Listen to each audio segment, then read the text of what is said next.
با سلام مجدد به شما بینندگان عزیز تلویزیون برابری، در ارتباط با نشست شورای احزاب و سازمان‌ها در خدمت رفیق دیگری هستیم، رفیق صالح احمدیان از اعضای هسته اقلیت. ضمن تشکر از شما رفیق عزیز که دعوت ما را پذیرفتید که در این مصاحبه مختصری با هم دیگه داشته باشیم و به مسائلی که در طی این نشست، هرچند به روز آخر این نشست هنوز ما نرسیدیم، ولی تا اینجای کار به مباحث و مسائلی که جریان داشته کمی بپردازیم. رفیق صالح، شما با توجه به اینکه توی دو نشست قبل هم شرکت داشتید، هم شاید اون جو نشست اول خب دفعه اول بوده، هرچند به هر حال جریانات از هم دیگه باخبر هستند، به این معنی که امکان به اصطلاح مطالعه، امکان آشنایی با نظراتشون و اینا هستن، ولی خب در حتی شاید بعضی مواقع اتحادعمل‌هایی هم با هم دیگه داشتن، ولی به این وسعت طبیعتاً نبوده دیگه. با توجه به اون جو اون نشست اول و نشست دوم، این نشست سوم رو چگونه ارزیابی می‌کنید کلاً؟ من ابتدا خدمت شما سلام عرض می‌کنم، تشکر می‌کنم از رفقای گردانندگان تلویزیون برابری که این امکان رو فراهم کردن که بتونیم با بینندگان شما نظراتمون در میون بذاریم. در رابطه با سوال شما، به شکل همونطوری که قبلا گفتید من در دو تا نشست قبلی هم شرکت کردم و ارزیابی من از این نشست اینه که علی‌رغم اینکه حساب تدارکات شاید بشه گفت اندازه کافی و مطلوب دیده نشد تدارک سیاسی با برگزاری نشست، ولی تا الان روند مباحثاتی که بین سایر شرکت کنندگان در مورد نشست حضوری نشون میده بسیار امیدوارکننده بود از نظر ما و این خوشحالی هست که به رغم بحث‌های طولانی که شد و بحثاً این مقدار جدل‌هایی که صورت گرفت، حضور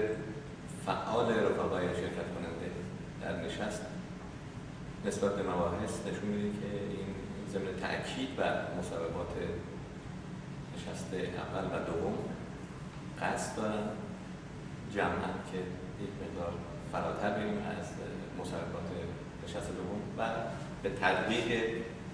در واقع بیشتر این مصوبات بپردازیم. هرچند الان شاید کمی زودرس باشه، ولی خب این نشست در نظر داره که با تنظیم در واقع بیانیه سیاسی که توسط یک کمیسیون قراره در طول یک در واقع فرصت زمانی مناسب ارائه داده بشه به شورای نمایندگان، اون برآیند حساب توافقات یک جوری بتونیم انعکاس بیرونی بدیم. ولی این امیدواری که ماکان گفتم وجود داره، چون تمایل عمومی بر این که میخوان در حقیقت فعالان شرکت بکنن و یک سری مکانیزم هایی هم در نظر گرفته شده که به حساب ضمن فعالتر کردن پراتیک مشترک در این حال حوزه نظری یک سری مباحثاتی هم دامن بزنن که در سایت و احتمال برگزاری سمینارهای نظری بشه راستا پیدا کنه. البته با توجه به این که من با رفقایی که در این نشست به طور مشخص شرکت داشتن صحبت میکنم، شاید سوالاتم یک کمی یعنی مشابهت زیادی داشته باشه. علتش هم اینه که خب میخوایم که تو این چارچوبه به اصطلاح مباحث نظرات مختلف رفقایی که از جریانات مختلف شرکت کردن رو بشنویم. به این خاطر امیدوارم برای بینندگانمون زیاد کسب کننده نباشه، ولی اینکه از زوایای مختلف ممکنه با این مسئله برخورد بشه، با این سوالات، خود بیانگر اون به اصطلاح نظرات مختلف درون این نشست هست و احیانا نزدیکی یا دوری خود این رفقا که نمایندگان سازمان‌های مختلف و یا احزاب مختلف هستن رو نشون. رفیق سالار، یکی از مباحث این نشست مسئله که خیلی هم انرژی بر بود و خیلی هم تا جایی که من به اصطلاح چون توی این مباحث شرکت داشتم مسئله پلتفرم بود دیگه. از زوایای مختلف برخورد شد. جریاناتی بودن که پا می‌فشردن به طور خیلی شدید روی این قضیه، جریاناتی هم بودن مقابل اینها که معتقد بودن پلتفرم شاید توی این مرحله نتونه به اصطلاح جوابگو باشه به این معنی که باعث یک سری به اصطلاح پراکندگی یا عدم تفاهم و اتحاد باشه. شما نظرتون چیه در رابطه با این مسئله؟ واقعیت اینه که ما بر اساس توافقات تاکنونی ظرف به حساب مناسب و اون معیارهای کافی برای همکاری مشترک بین فعالین پروژه داریم. ولی خب یه سری نارسایی‌هایی هم هست، نقصان‌هایی هم هست که به حساب انتظار می‌ریم از طریق این تبیه کمیسیون که در نظر گرفته شد در نشست حساب بتونیم تبیه بیشتری بکنیم و اون نقصان‌هایی که وجود داره، کمبودهایی که وجود داره برطرفش بکنیم. از طرف دیگه باید بپذیریم که خب حساب فعالین پروژه، حالا ما از این به عنوان یک پروژه همکاری نیروهای چپ و کمونیست یاد می‌کنیم، از سنت‌های متفاوتی میاد. بخشاً در دو تجربه قبلی اتحاد چپ ایرانیان و اتحاد چپ کارگری و اتحاد انقلابی، اتحاد چپ انقلابی شرکت داشتن و خب یک تجربه همکاری مشترک با هم داشتن، حالا ارزیابی‌های خاص خودشون داشتن، ولی بخشی از نیروها اساساً نبودن. در این دو تجربه شرکت نداشتن و از یک مثال حتی همکاری‌های مشترکی هم کمتر با بقیه نیروها داشتن و این خب در آغاز کار یک مقدار مثال شاید وقت بیشتری رو نیاز داشت برای اینکه درک بکنن همدیگه رو، آشنا بشن با حساب زبان همدیگه، در این حالی که خب اون شرایطی به سر میبریم که به خاطر بحرانی که در سطح جهانی در حساب جنبش کمونیستی کارگری حاکم بوده و شکست جنبش کمونیستی حساب ایران و خفقان و مشکلات دیگه عدیده‌ای که وجود داشته، حساب یک زبان مشترک سیاسی هنوز به وجود نیامده بین این حساب گرایشات متفاوت و خود این هم یه مقدار زمان بیشتری میبره تا اینکه حساب بتونن همدیگه رو پیدا بکنن و حداقل راحت‌تر بتونن به یک سری مفاهیم مشترک دست پیدا بکنن. اما به رغم همه این مشکلاتی که گفتم تا الان حساب سطح توافقات به نظر ما به اندازه‌ای هست که بتونن فعالین پروژه و ساحه‌های مختلف همکاری گسترده‌ای رو با هم دیگه پیش ببرن، چه در عرصه نظری و چه مشترکاتی دارن، چه در عرصه عمل بتونن پراتیک مشترک رو مثلا در حمایت از جنبش کارگری و از موضع جنبش طبقه کارگر نسبت به جنبش‌های اجتماعی دیگه میتونن دخالت کرد باشن. در رابطه با توافقاتی که من گفتم مبنا قرار گرفته، الان دو اصل بنیادی هست، سه اصل در حقیقت. یکی سرنگونی انقلابی رژیم سرمایه‌داری جمهوری اسلامی که این خب بنیاداً با تمام آلترناتیوهای بورژوا صفحه خودش رو متمایز می‌کنه، که از طریق انقلاب از پایین بدون ساخت و پاک با حساب امپریالیسم و سرمایه جهانی و به مدد و توان حساب نیروی کارگر زحمتکش جامعه میخواد تغییرات بنیادی در جامعه ایران در واقع ایجاد بکنه و این یه اصل بسیار حساب مهمی هست که متمایزش میکنه این در واقع پروژه همکاری با بقیه بدیل‌های بورژوایی. اصل دوم اعتقاد به سوسیالیسم هست، یعنی تلاش این کلیه به صفحه این پروژه این هست که کل هم و غمش رو از نشست اول به این سمت به حساب قرار داد به این شکل که تلاش کنم با بدیل سوسیالیستی و این هم یک اصل بسیار مهمی هست که فکر نمی کنم توافق خیلی کمی باشه، کوچیکی باشه و مسئله بعدی حداقل تا الان روی راه حل کارگری شورایی، یعنی این بدیل سوسیالیستی قراره از طریق راه حل کارگری شورایی به حساب جنبه جامعه عمل به خودش بپوشونه که این هم باز یک اصل بسیار مهم و بنیادی هست که امیدوار ما هستیم که در این نشست حداقل و در طول مباحثی که پیش میره و نهایتاً در بیانیه سیاسی که قرار کمیسیون تنظیم بکنه دولت کارگر شورای جایگزینی به حساب اون چیز بشه، یعنی راه حل کارگر شورای به حساب ارتقا پیدا بکنه به دولت کارگر شورای که حداقل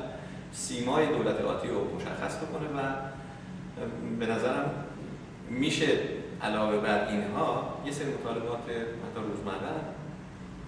متناسب با توافقاتی که بین نیروهای این پروژه هست بگنجیم و به شکلی بیانیه سیاسی داده بشه. اما اینکه چرا حالا بعضی نیروها اصرار دارن که الزاما باید پلتفرم باشه، خب ما پلتفرم داریم تا پلتفرم مثلا بعد چه تبیینی از این پلتفرم هست اینا، من فکر می‌کنم با توجه به سطح توافقات تاکنونی نیاز به حساب بیشتری به این که بریم سر ریز مطالبات و پلتفرم با اون مفهومی که اصلا سنتاً ازش وجود داره هنوز اون به نظر یک مقدار زمان بیشتری نیاز داریم و هنوز به اون سطح به حساب توافقات به حد بلوغ نرسیده و این در این حال که می‌خوایم در حقیقت توافقات سوری نباشه و واقعا یک مبارزه سالم ایدئولوژیک هم پیش بره، بنابراین احتیاج به زمان بیشتری، ولی فکر می‌کنم بیانیه سیاسی میتونه این نیاز ما رو برآورده بکنه. خب به هر حال این بیانیه سیاسی الان ظاهراً مثل که کمیسیونی براش تشکیل پیدا کرد، انتخاب شد و قراره که در آینده نزدیک به اصطلاح میگم روش کار انجام بگیره و در آینده نزدیک هم حالا من دقیقاً به لحاظ زمانی متوجه نشدم چقدر، ولی در آینده نزدیک خواهد بود چون نمیتونه طولانی باشه، به هر حال میاد و اون در مجموع فکر میکنی که این قدمی به جلوتر باشه نسبت به بیانیه قبلی. قطعاً تا الان مباحثی که پیش رفته و این امیدواری رو ایجاد کرده و ما باید حداقل اگه بخوام به طور یه مقدار قطعی‌تر صحبت بکنیم و نظر بدیم و منتظریم و اون بیانیه سیاسی که توسط کمیسیون تنظیم میشه رو دید، ولی مباحثی که تا الان رفته و توافقاتی که شده اول گفتم حضور فعال کلی حساب نیروهایی که در نشست بودن از طرف دیگه این امیدواری و تأکیدشون روی اون فراتر رفتن از دو مصوبه این امیدواری ایجاد می‌کنه که قطعاً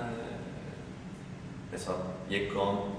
جلوتر از اون دو نشست قبلی و دو مصوبات قبلی هست. یه سوال دیگه از حضور داشته باشیم، اونم اینه که کلاً خوشبین هستی برای رشد کمی و کیفی این قضیه، بخصوص تو زمینه کمی میگم به خاطر اینکه واقعیت هم اینه که خب علاوه این جریاناتی که اینجا هستن نیروهایی هستن که خارج از این به اصطلاح احزاب و سازمان هستن یا به شکل منفردن یا متشکل شدن در یه سری احزاب اون نهادها و کانونهای مختلف تو کشورهای مختلف. کلاً آیا این امکان رو می‌بینید با توجه به این حرکت و پروسه طی شده تقریباً این 3 ساله، آیا این ظرفی خواهد شد در آینده که بتونن اونا خودشون رو در این ببینن؟ من امیدوارم، اگرچه متاسفانه باید گفت که تا الان علیرغم حساب تلاشی که بوده از بخش از این و حداقل تأکیدی حداقل از جانب ما در اون اولین نشست بود و حتی نشست دوم هم بوده، متاسفانه هنوز نتونستیم طیف وسیع از نیروهای چپ و مستقلی که حساب خارج از حساب نیروهای متشکل بر فعالیت میکنن نظرشون رو جلب بکنیم و بتونیم حساب جذب این پروژه همکاری بکنیم، ولی این طرح از قبل هم بوده و یه سری مکانیزم‌هایی هم براش در نظر گرفته شده که این امیدواری هست که تلاش این نشست در حقیقت متمرکز بشه توی دوره آتی روی این مسئله که کمک بکنه به ایجاد پایه‌های محلی، شوراهای حساب محلی در واقع شکل بگیرن که این اتفاقا هم تجربه عدم کامیابی دو تا پروژه قبلی هست که متأسفانه در اتحاد چپ کارگری و اتحاد چپ انقلابی نتونستیم این پایه‌های محلی شکل بدیم و یکی از دلایل حساب ناکامیشون هم همین و امیدوارم که این در واقع ضعف بتونیم اینجا جبران بکنیم. از طرف دیگه اون چیزی که کمک می‌کنه به مادیت یافتن هرچه بهتر این پروژه همکاری اتفاقا بست و گسترشی هست در حوزه‌های در واقع محل کار و زیست فعالین پروژه، یعنی فقط معطوف نیست به حساب همکاری بین این نیروها که در نشست شرکت کردن. می‌دونیم که بخش اعظمی گفتن مستقلن، حتی این بخش زیادی از نیروها شرکت نکردن هنوز در این نشست و این امیدواری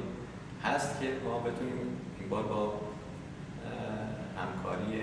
در واقع وسیع‌تر اونها هم روبرو بشیم. تلاش حساب بزرگنده رو بتونیم نظرشون جلب واقعیت هم اینه که احزاب و سازمانی که اینجا شرکت دارن جزء این نشست هستن، توی این اتحاد هستن و همینجور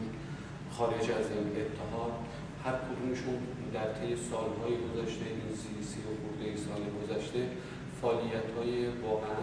وسیع رو داشتن، ولی به شکل خیلی پراکنده عمل شده. شاید اون تاثیرگذاری لازم رو، شاید که نه حتما تاثیرگذاری لازم رو برای جنبش مردم ما، جنبش‌های مختلف علاوه جنبش کارگری،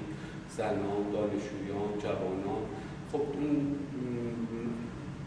تاثیر مطلوب رو نداشته دیگه. یه واقعیت. امیدواریم با این حرکتی که شروع شده، با توجه به این خوشبینی که وجود داره، به هر حال 3 سال یه حداقل‌هایی رو نشون داده، تأثیرش رو در رشدیابی مبارزات مردم، جنبش‌های مختلف و اون تلاش این نشست که بشه یک ظرفی که